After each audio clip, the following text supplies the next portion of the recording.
com a IASP, Associação Norte-Americana para o Estudo da Dor, o Centro de Dor e Neurocirurgia Funcional do Hospital 9 de Julho promove pelo terceiro ano consecutivo a campanha Viva Sem Dor. O foco em 2010 são as dores musculoesqueléticas, as mais frequentes em todo o mundo. Para nos ajudar a entender melhor sobre estas dores, meios de diagnósticos e tratamentos disponíveis, entrevistamos o Dr. Cláudio Correa, neurocirurgião e coordenador da campanha. Confira.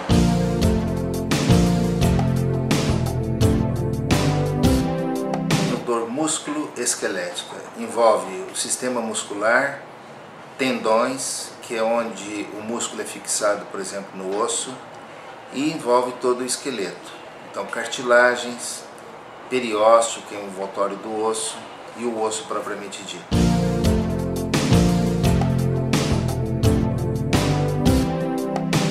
Existe desde doenças conhecidas que levam à dor, como outras que têm etiologia obscura até o presente momento, como no caso da fibromialgia, síndrome dolorosa miofascial, a chamada fadiga crônica. São síndromes que provocam dor muscular e que não têm uma etiologia muito conhecida.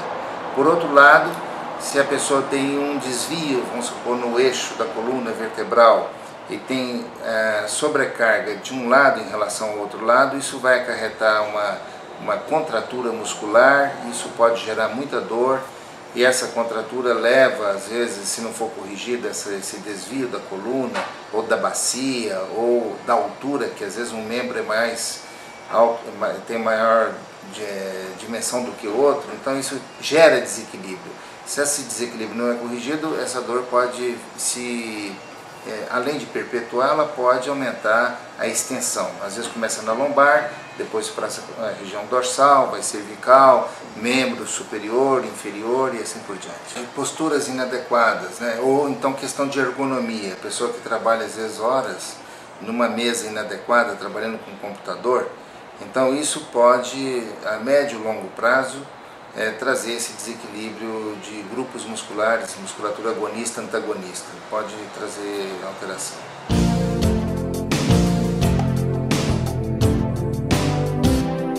As dores mais frequentes você tem aí as tendinites, as bursites, você tem a síndrome dolorosa miofascial, você tem a fibromialgia.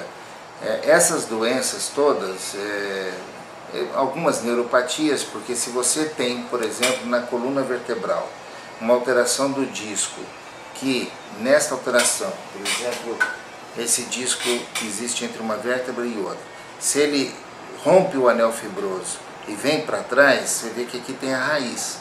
Então você pode, em decorrência de uma lesão da parte do esqueleto, né, e da cartilagem que fica entre uma vértebra e outra, você pode ter uma lesão neurológica, desenvolvendo então uma dor ciática, uma dor neuropática.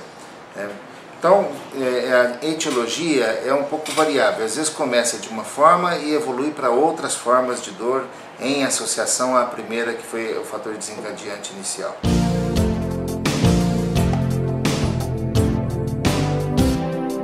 Acredita-se que ao longo da vida você pode até dizer que 90% da população vai ser portadora em algum momento da vida dessas pessoas de dor do sistema muscular ou do esqueleto, isso é sem dúvida alguma. Até a própria condição de envelhecimento gera alterações do disco, das vértebras, das cartilagens, e aquela elasticidade que era natural na idade mais jovem, ela se perde com a idade, e isso vai acarretando algumas dificuldades de locomoção, algumas dificuldades de movimentação, e essas dificuldades não só de movimento, mas também pode gerar dor em associação.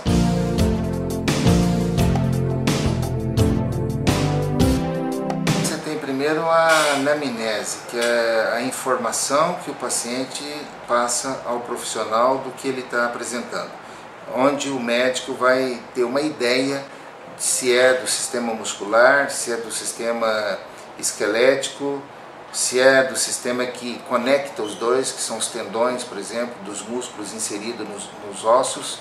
Então, ele vai ter uma ideia baseada nas informações. Ele faz o exame físico, muito objetivamente, E, se necessário, ele pede exames complementares, envolvendo exames de imagem, como, por exemplo, ressonância, tomografia, ultrassom e também a termometria. E ele então tinha formulado uma hipótese, fez o exame físico e fez essa ideia, achou que alguns exames complementaria ou confirmaria a hipótese que ele fez, e uma vez feito, então, definido o diagnóstico, estabelece-se um tratamento.